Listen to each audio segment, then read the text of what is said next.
Thank you very much. I think one word around which this Congress has focused so far this year is cuts, immediate, far-reaching cuts. The Education Committee has met and voted to eliminate dozens of education programs. Another Republican group has said that Pell Grants, which allow folks to go to college, are just another form of welfare and that we cannot sustain the level of financial assistance we have. Votes have been taken to eliminate federal support for community policing and firefighters. And of course, it's seldom a week that goes by that there isn't some proposal to cut health care. Putting aside for a moment the far-reaching consequences of denying educational opportunity and health care and adequate law enforcement, I want to direct your attention to the comments of the chair of the Federal Reserve yesterday, Dr. Bernanke, who said, in light of the weakness of the recovery, it would be best not to have sudden and sharp fiscal consolidation in the near term. I don't think that sharp, immediate cuts in the deficit would create more jobs. Do you agree with Dr. Bernanke?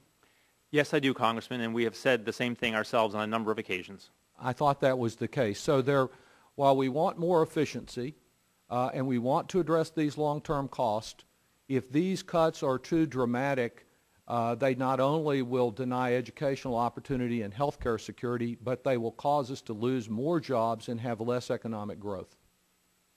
Again, the specifics would depend on the specific policies, but our analysis implies that cuts in government spending or increases in taxes during the next few years would by themselves reduce output and employment relative to what would otherwise happen. At the same time, credible reductions in future deficits would boost output and employment in the next few years because they would hold down interest rates and probably increase business and household confidence. And I certainly agree with you on both points. On the long term, I guess the only problem is the specifics. So let me go to one of those specifics, and I want to try to quote back exactly what you said to Ms. Schwartz, that I believe plans similar to what Chairman Ryan has advanced with reference to Medicare will, quote, shift a good deal of burden and risk to seniors. Now, it's great to talk in theory about putting the patient in charge. We've had the patient in charge with regard to seniors on Medicare in the past with prescriptions. And I guess we can put them in charge again, and that may reduce consumption of health care because there'll be some seniors who'll say, I'd rather eat than go see the doctor or buy another prescription. I'm going to keep cutting my pills in half. That is the patient as nucleus.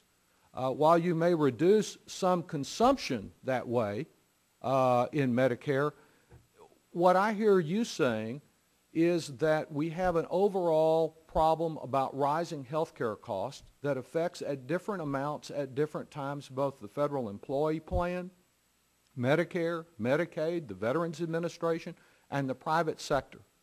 And that if all we do is shift more of the burden, a good deal of the burden, and more of the risk to seniors, and we haven't found a way, whether it's through experiments or something else, to address the problem of rising health care costs, we may have relieved some of the burden on our debt and on our taxpayers, but we have not relieved the burden. Indeed, we've increased it on some of the most vulnerable people in our society at the time that they are trying to achieve a decent level of retirement security.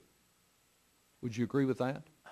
Well, Congressman, certainly if the Congress chooses to shift burden to all or some members of an age group or other demographic group, then that is addressing the government's budget constraint by tightening other people's.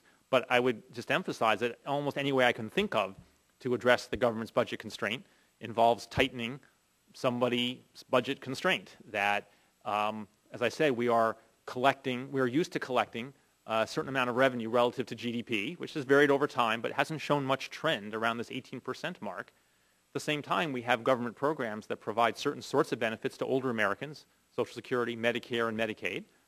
And we have a whole lot of other tasks for the government, national defense, homeland security, veterans care, and on, that have over time occupied a certain share of GDP.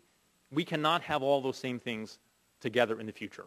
We cannot repeat the past in the federal budget because of the aging of the population and rising health care costs. Certainly we cannot, but we can avoid, as you say, shifting a good deal of the burden and risk to seniors without addressing the broader issue of health care costs. Thank you very much.